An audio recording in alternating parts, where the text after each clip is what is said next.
महाभारत के युद्ध का अंत हो चुका है। पांडवों की विजय के बाद धरती पर शांति छा गई है, लेकिन ये शांति अस्थायी है। युद्ध के विनाश ने हर किसी के दिल में एक अजीब सी शांति भर दी है। दुर्योधन, जिसने जीवन भर पांडवों से बैर रखा, अब युद्ध भूमि में अंतिम सांसें ले रहा है। भीम ने उसकी जंगा तोड़ दी है और दुर्योधन अब जीवन और मृत्यु के बीच संघर्ष कर रहा है। कृष्ण दुर्योधन के पास पहुंचते हैं और उससे पूछते हैं, दुर्योधन, तुम कैसे हो? क्या तुम कुछ कहना चाहते हो? दुर्योधन अपनी 3 उंगलियां उठाता है, उसकी आंखों में आंसू हैं। श्री कृष्ण उसे ध्यान से देखते हैं और पूछते हैं, इन 3 उंगलियों का क्या अर्थ है दुर्योधन? दुर्योधन थके हुए स्वर में बोलता है, केशव, यह युद्ध मैं खुद की गलतियों के कारण हारा हूं। मैंने 3 ऐसी गलतियां की जो मेरे विनाश का कारण बनी। अगर मैंने ये गलतियां ना की होती तो शायद आज युद्ध का परिणाम कुछ और होता। पहली गलती मैंने तब की जब मैंने श्री कृष्ण के बदले उनकी नारायणी सेना को चुना।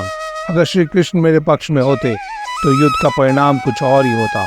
मैंने सोचा कि नारायणी सेना के बल पर मैं जीत जाऊंगा, लेकिन मैं श्री कृष्ण की रणनीति और शक्ति को समझ नहीं सका।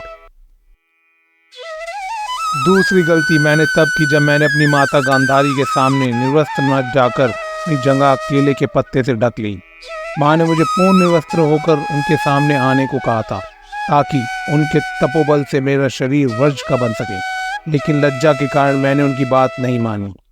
अगर मैंने उनकी बात मानी होती तो आज मेरा शरीर वज्र का होता और भीम मुझे कभी भी परास्त नहीं कर सकता था। तीसरी गलती मैंने की जब मैंने युद्ध में सबसे अंत में प्रवेश किया। मैंने भीष्म, द्रोण और कर्ण जैसे महान योद्धाओं पर निर्भर होकर खुद युद्ध में नेतृत्व नहीं किया। अगर मैंने स्वयं युद्ध का नेतृत्व किया होता तो पहले ही मैदान में उतरता तो शायद युद्ध का परिणाम कुछ और होता।